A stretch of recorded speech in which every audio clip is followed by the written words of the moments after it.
والصلاة والسلام على رسول الله وعلى آله وصحبه أجمعين. سبحانك لا علم لنا إلا ما علمتنا إنك أنت العليم الحكيم. رب اشرح لي صدري ويسر لي أمري واحلل عقدة من لساني يفقهوا قولي. InsyaAllah pada pagi ini kita akan sambung satu lagi hadis yang ke-15. Hadis ini adalah hadis marfu' daripada Abdurrahman bin Abi Bakrah an abihi qala qala Rasulullah sallallahu alaihi wasallam, sabda Rasul sallallahu alaihi wasallam, ala unabbiukum bi akbaril kaba'ir salasan. Satu ketika ayah kepada Abdurrahman bin Abi Bakrah ini menceritakan bahawa Rasulullah sallallahu alaihi wasallam pernah bertanya. Ini adalah salah satu metod pendekatan Nabi mengajar sesuatu kepada para sahabat, di mana Nabi sallallahu alaihi wasallam bila mengajar sesuatu kepada para sahabat, berbagai-bagai pendekatan. Pendekatan ini adalah untuk menarik perhatian. Nabi kata, apakah kamu nak aku khabarkan kepada kamu sebesar-besar dosa besar? Sebesar-besar dosa besar. Ini boleh je Nabi kata. Kalau Nabi kata dosa besar ada sekian-sekian-sekian, itu ayat penyata. Tapi bila Nabi kata, nak tak kalau aku beritahu kepada kamu antara banyak-banyak dosa besar itu ada dosa yang paling besar. Di situ dia akan menarik perhatian.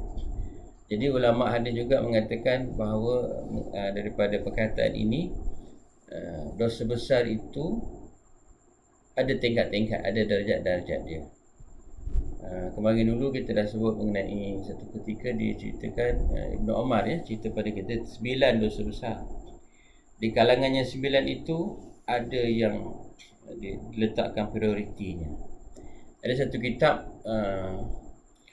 Imam Al-Zahabi, dia menulis satu kitab Al-Kabair, dosa-dosa besar. Jadi ada ulama pesan sebelum mati kita ini kalau boleh bacalah sekali lalu kitab dosa-dosa besar ini. Mengapa? Untuk kita dapat menjauhkan diri kita daripada melakukan dosa besar. Ada masa bila-bila kita akan baca buku itu pula.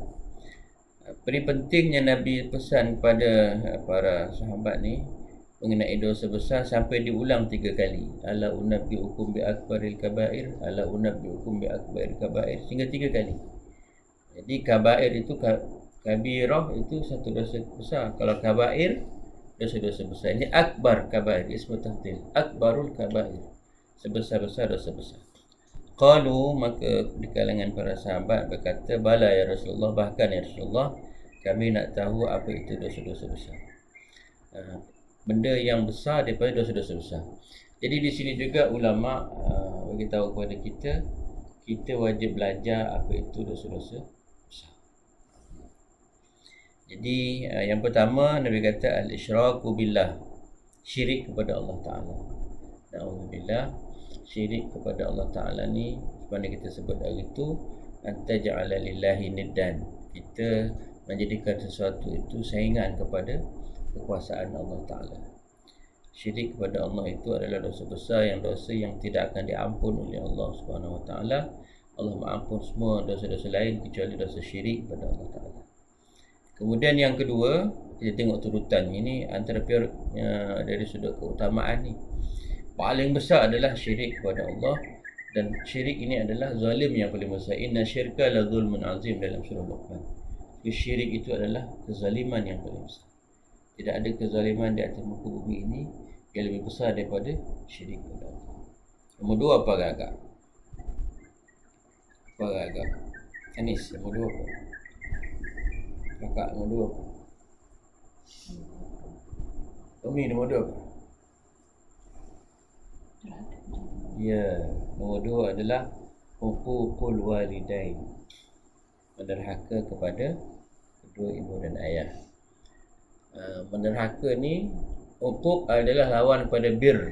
Sebelum ni kita sebut kan, tajuk sini birrul walidain, kita menyantuni, berbakti. Lawan kepada itu adalah Uquq ni adalah menerhakai ibu bapa. Wa jalasa wa kana muttaqian. Asalnya Nabi sallallahu alaihi wasallam duduk menyandar, jadi duduk sandar. Tapi bila sampai mengungkapkan ungkapan itu, Nabi tidak lagi duduk bersandar, Nabi duduk tegak. Itu menunjukkan benda tu penting. Nabi nak beritahu kita. Kemudian yang ketiga, ini pun satu benda yang kita anggap remeh. Nombor satu tadi syirik. Nombor dua menerhakai kedua ibu bapa.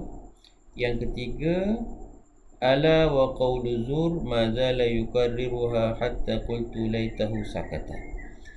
Nabi kata yang ketiga, ingatlah kamu di antara dosa-dosa besar, antara yang paling besar adalah qawlu zur. Qawlu zur ini apa? Ialah berkata bohong, pembohongan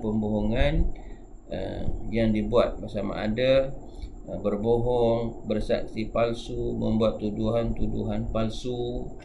Jadi kena hati-hati. Berbohong itu Nabi SAW sebut dalam hadis ini adalah turutan ketiga dosa-dosa besar.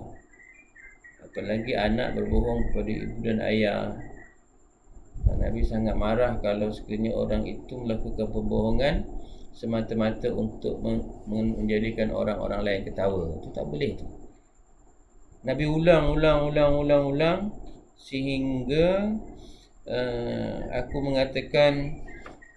mengatakan kalaulah sekiranya Rasulullah SAW itu diam adalah lebih baik. Maknanya syafaqah minhu, yang dengar tu dia rasa kesian kepada Nabi SAW sebab dia ulang bahawa berkata bohong itu jangan dibuat sekali-kali. Ini kita kena ingat. Jadi ulama dia bahas dalam hadis ni, pasal apa pada perkataan jangan bercakap bohong itu Nabi ulang banyak kali. Sebab syirik kepada Allah, orang beriman dia akan sentiasa beringat, berhati-hati. Yang kedua, mendaharakan ibu bapa, bagi orang yang beriman dia juga akan jaga betul. Tapi bercakap bohong, barangkali orang yang beriman pun akan terjerumus dalam pembohongan itu. Jadi pagi ini itu saja hadis yang kita cuba tekuni.